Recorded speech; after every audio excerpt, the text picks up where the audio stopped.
just witnessed some of the most fast-paced video game excitement to hit the screen in a long time. Head-On 2 has arrived. But Gremlin didn't stop building the game there. We knew you wanted more in a video game than just another pretty picture, so we kept building until we had a total game. One with features that save you time and money. Let's take a brief look at the rest of the game and we'll show you what we mean. Let's look inside the game first. Even the operator controls are within quick reach. The volume control and advertising sound on-off switch are just inside the coin door. And in the back, as you can see, we've kept the components and wiring simple.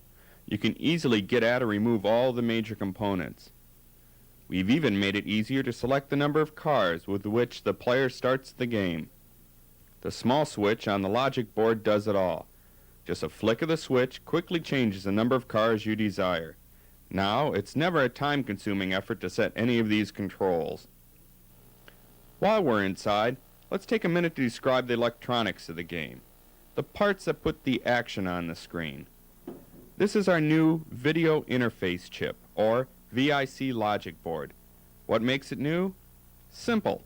It's reliability and endurance, and that means lasting power. But should something happen, finding what's wrong is usually no big problem. There are so many fewer onboard components that it takes much less time to find the solution, and that means a lot less downtime. What else makes your game special? The rugged construction we put into the cabinets so that they withstand plenty of punishment. But we don't stop there. That same durable construction can be found in the player controls as well. And on our new joystick assemblies, we've made them especially shockproof to withstand even the most demanding player. Now, let's look at another built-in feature that is so important in making your game complete, the owner's manual. Briefly, the owner's manual contains the most basic and most technical information about your game, all in one book. From the pages describing game action, to showing you a step-by-step maintenance procedure, to a complete set of easy-to-read schematics, the owner's manual is your built-in guide to your game. It can help you out of almost any tight spot. And finally, we'd like to demonstrate a new set of game test EPROMs, which will be available through your distributor soon. If a game should quit working, these test chips could get it back into order, usually right on location. Here's how they work. First, turn off the game using the safety interlock switch on the back. Then, after removing the first game PROM, plug in the test PROM you desire in that socket. Here we are demonstrating the output test PROM. When it is in the socket, turn the game on and observe the display on the screen. As the screen prints the sound type, the corresponding sound should be heard. This test will quickly tell you whether your soundboard or part of your logic circuitry needs repair. The next test PROM is the input test. Turn off the game and place it in the same socket as the one before. Turn the game on and look for the display on the screen. The number beside the switch name will change to 0 as that switch is activated. This easily tells you if a switch or a part of the logic circuitry is inoperative. Turn off the game again and plug in the PROM test. As you can see, this test shows at a glance that all game EPROMs are okay. If any were bad, the word bad would appear next to that PROM number.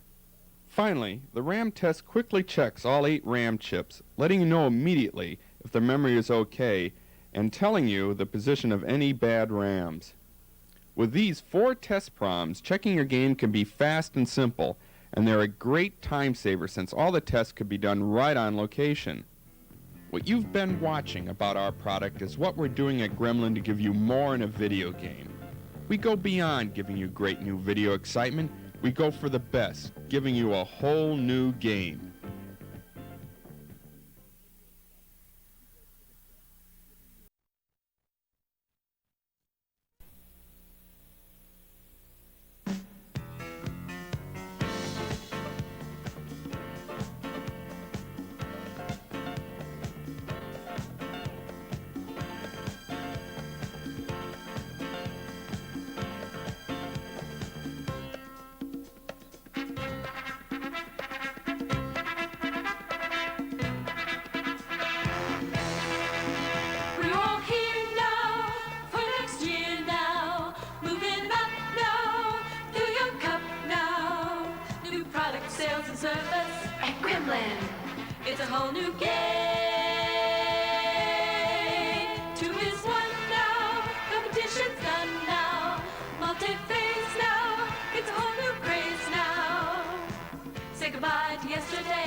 new game. Looking strong now, count it on now.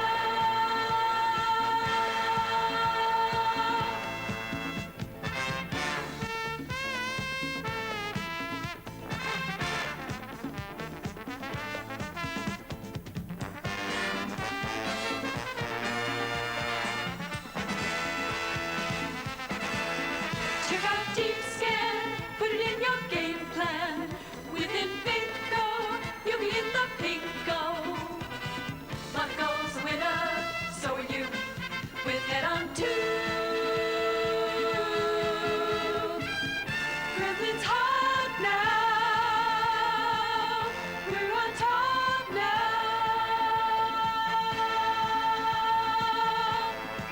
It's a whole new game.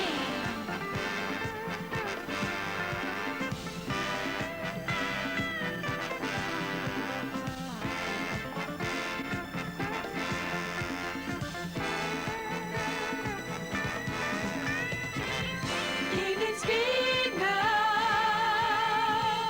got the lead now, 'cause at Gremlin, it's a whole new game. It's a whole new game.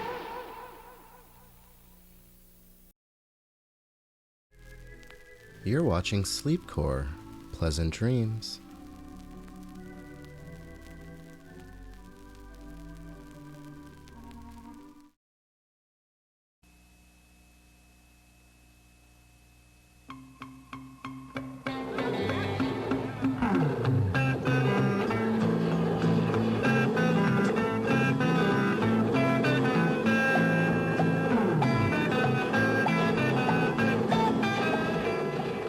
Video games? I don't think they're good for children. I think they're pretty neat. That's what I do in my spare time. I don't like the idea of them staying there pumping money into them.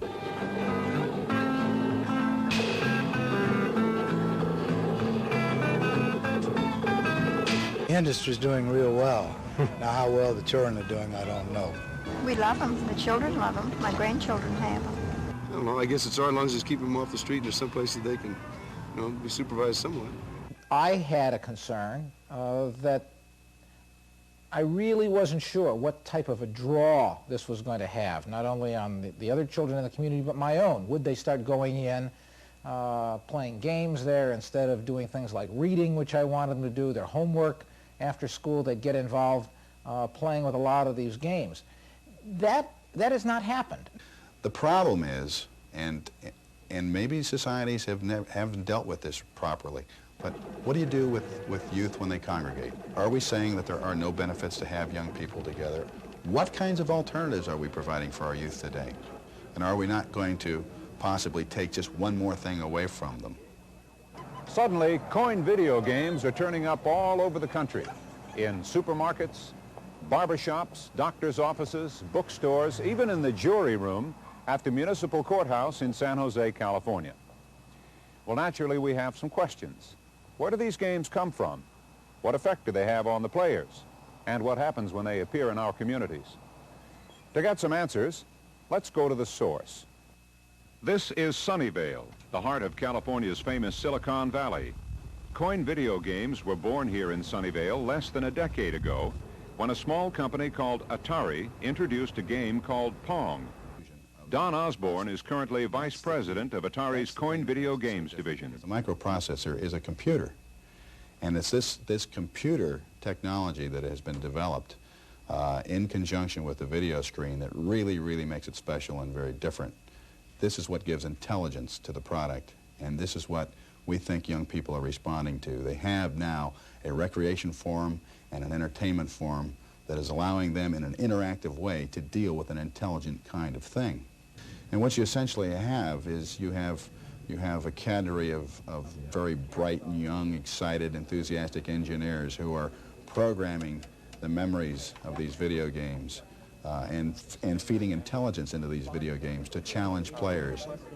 It has to be easy enough for the person who's never played a video game before to walk up and play it for a sufficient length of time that he doesn't feel like he's had his quarter stolen right out of his hand.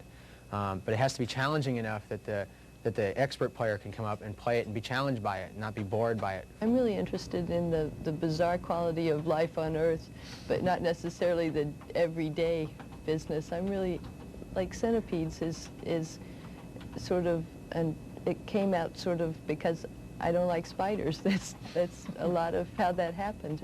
And the spider in that is very cartoonish and mischievous and just irritating, really. And I liked, having my way over a spider. Well, that's what the game makers are aiming for. Color, sound, excitement. But what really happens when a player puts a quarter into a machine? Gives you a feeling of power. You can destroy all these creepy crawly things. It's a way to spend an evening with the family, and the cost is minimal. You work hard at it, you try different tactics and stuff. It's just fun. It's challenging. It always changes. It's always something different. And I go crazy when I get on Pac-Man. You'd think I was 10 years old again. At the University of Connecticut in Stamford, psychologist Jerry Seeholster is interested in the broader implications of video games. I suspect it's going to take a concerted effort on the part of the kids, the parents, the game owners, the arcade owners, and perhaps even the manufacturers, sort of an educational push. It seems to me that the control of all of the problems that have been cited against games lies in the hands of the people who play them, lies in the hands of the people who offer them, the arcade owners, and certainly in the hands of the people who produce them. The impression that I get from reading a lot of the anti-video game literature is that the parents feel that these forces are out of their control, totally out of their control. It's almost as if these games are going to steal their children from them and make them into robots or something like that. But it lies in the control of the people who are involved in them. Since video games first began making their appearance in local communities, the same questions have been asked so many times that we now begin to see a pattern emerge of how the issue rises and how it's settled by local communities. This is Westchester County, about 25 miles up the Hudson River from New York City. The issue came up first here in the village of Irvington and then spread quickly to other communities. Now it's taken the form of a proposed video game ordinance. Some thoughts about all of this from the town supervisor, Charles DiGiacomo, who's the highest elected official in the area. In Westchester County right now, there's probably 7 or 8 communities, towns and villages that have restrictive ordinances with regard to video games and arcades. And the towns and villages that do not have them, they're getting pressure now from various groups that they institute these types of ordinances. To me, it makes absolutely no sense at all, because I know there are very young people that use these games and middle-aged people and older people that use it. And I think that young people should be allowed to use it because it helps them with the reflexes and eye coordination. And I think it's a valuable tool for all of us, and it's a great way, I think, to get a lot of pleasure out of this type of thing. And I don't think that it should be restricted. There's nothing wrong with video games per se. I'd like to see more concern on the part of the places that have the machines in terms of not operating them perhaps during school hours. If there is proper supervision and concern on the part of the people that own the establishment, it seems to alleviate the problems greatly. Like many families, the Harans of Westchester County, New York, have had to take a close look at the coin video game issue. I think parents also have a role to know where their kids are, to see what they're doing, to see who they're with. So I think that parental aspect of it also has to be taken into account. I really like to see the games in these places because I think that our kids have so little to do, especially in the suburbs. Our kids have nothing. They have no place to go. You have to drive your kids everywhere. Everything costs money. The movies are going up. Roller skating is going up. Bowling is going up. So it's kind of nice to have a place where they can go and play some games and only spend a couple of dollars. I don't want to see any more restrictions than just what's moderate and just what's good. Amusement arcades account for part of the video game marketplace, but the fact is, at least 80% of all the machines in the country are in places like this. Benny Settembre's Pizza Parlor, Route 9A, Croton-on-Hudson, New York. Kids that do come here, they know it's well supervised. They know that they can't hang out here. And they know that they're not going to bother any other kids here. They know they're not going to take anybody for their money. I have such a good relationship with them. They, if they're short for a slice, no problem. I do sponsor 4 or 5 softball teams. I take care of soccer teams. I take care of the town. The money that I do make from machines adds to whatever I have to make here to stay here in business. I would resent them taking them away from me, and I think it would cause me to not to want to do anything with the town. As a trustee in a town outside Chicago, David Rubin confronted coin video games as a parent and as a town official. My feeling, if I were to make suggestions to other communities, would be that I think there is a certain amount of airing of the whole issue that has got to be done when it first occurs. I think that tends to diffuse some of the emotions that probably will arise when the first game shop operator decides he wants to come into the community. You obviously have got to sort of police the hours that this thing is open, close them at reasonable times so that the children aren't hanging around, that they don't have some place to go late in the evening. But short of that, I think it really comes down to how well the parents discipline their children and how they use their time. And I think there is a place for these types of games in the life of a child. You're watching Sleepcore, media for insomnia.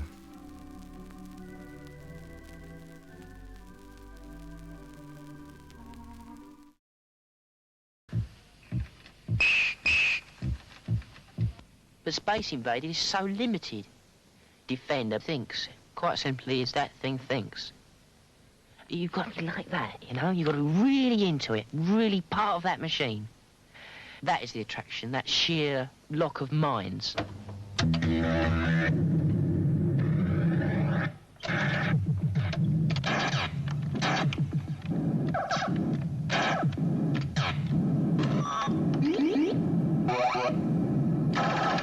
You know, you move with your ship.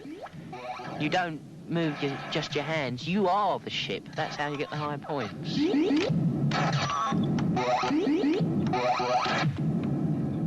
It's so hypnotic. It's so enticing. You have to watch it. In fact, if I see a good player, now I have to watch the machine because I just can't believe what I'm seeing. If you see someone who really can deal with those betas and those swarmers with ease and really can go in and out of them and treat them like what they ought to be treated and just blown up.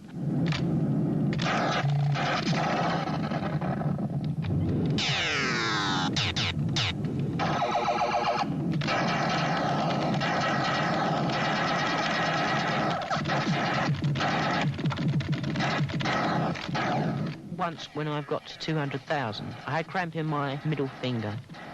Because when you're really going, I suppose you really don't realise how fast your fingers are moving.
Defending that last post, that's where the major attraction is. Well, for me it is. You've got one humanoid left, so you're going to defend that like hell.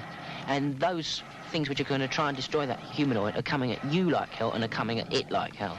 So you've got to do some really fancy flying and some really fancy defending.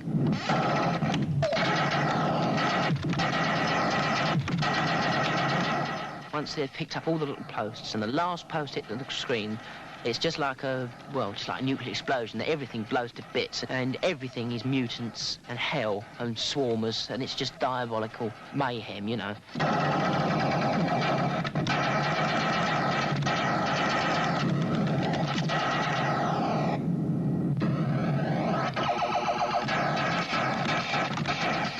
I've known mutants to be very stubborn in being destroyed.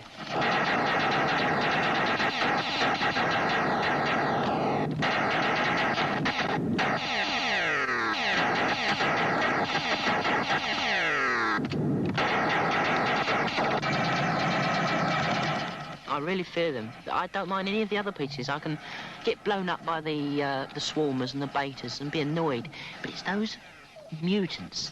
They are so snidey, they are so clever, and they are so full of themselves that they're almost human.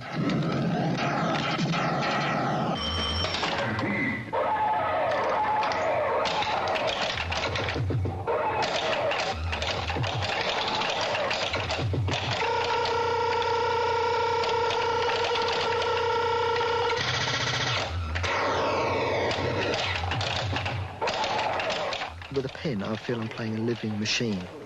A living machine. With a video, I'm just playing a machine. Pens aren't as contrived. Videos may be skillful in certain ways, but they're much more contrived. Everything's more programmed. A pin table, all right, the basic game layouts there, yeah.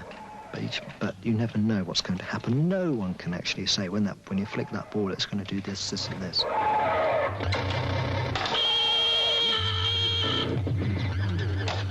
The only choice you've got with a pinball machine is whether you flip that flipper or not. There's no mind to fight against. You're just fighting against nature and its laws.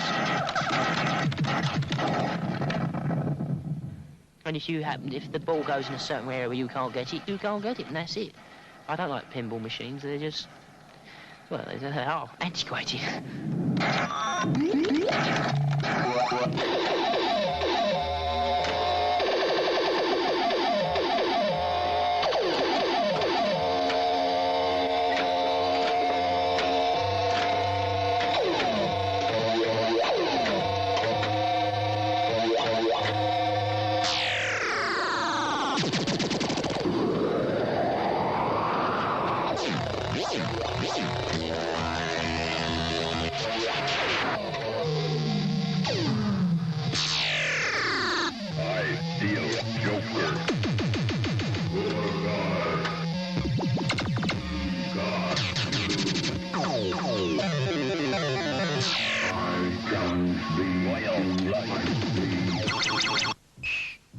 Turn it off half the time with the Space Invader and that stupid noise it makes. Not only turn it off, I'd rather smash it to pieces. It's an idiot box, Space Invader, that's where it belongs. Should be all put in a rocket, shot up and left up there for the other moon mad to play. Not us, they're nutters machines.